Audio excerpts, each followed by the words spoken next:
Why would you incentivize an outcome in which both fan bases walk away without a win or a loss? I'm Amanda Borges here with The Spin on Yahoo Sports. Senior NFL writers Terez, Paylor, and Charles Robinson join me now. Hey guys, let's talk about overtime. We had 3 more overtime games on Sunday. That makes 6 total this season. 2 of those 6 have ended in ties. Charles, something's got to give. What does the NFL have to do about the overtime rule? Well, quietly, this really already has sort of been a problem. The NFL shortened overtime to 10 minutes, really out of player safety concerns, but there were a couple of issues here. Number one, you haven't taken kicks out of the overtime frame. So in terms of player safety, the most dangerous play in the game still exists, and there can be a multitude of kickoffs into overtime still at this point. So you haven't even removed that aspect.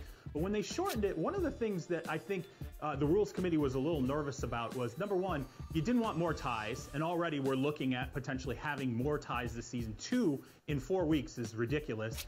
And then secondly, conservative play calling. And I think the conservative play calling is interesting this week because you've seen Frank Reich decided not to go for the tie last week. I'm one of the guys that hammered him for that. I said mathematically the correct decision was to take the tie.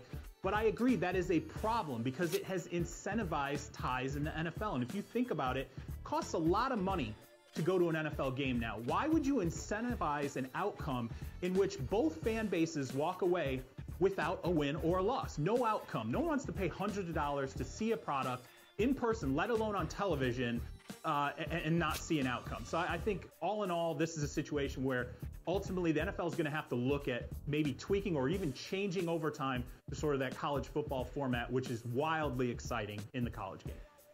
Well, on the player side, we heard Andrew Luck on Sunday say the Colts locker room agreed with going for a win on their own 45-yard line, even though it cost them in the end, and the Texans won on a field goal. So, Terez, is Luck right? Do you think that's a feeling that most players agree with?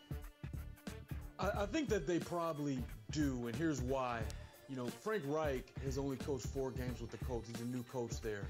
And when you're a football player and you're still in the game, like, you're of the mindset of going and get it. There's aggression involved. Like, you want a guy that shows faith in you as far as being able to go get the win. Like, Shay, you believe in us that's so much that you went for it? Cool. I feel like they're going to say that publicly. Internally, however, I'm sure there's more than a few guys that understand, hey, listen, you know, there's a difference between being aggressive and maximizing your ability to win between doing things that could potentially hurt you and hurt your cause more than it helps. So listen, look, I think at the end of the day, players are going to publicly support their coach, okay? He just got there. He has a good relationship with players. Of course, they're going to publicly support him. However, there's got to be a sense in that organization of, hey, you know, we can pick better situations to be aggressive in than that one.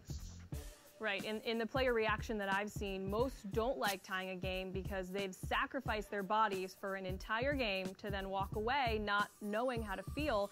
Players want to compete and they want to play until there's a winner. So here's to hoping there will be a rule change soon. Thanks, guys.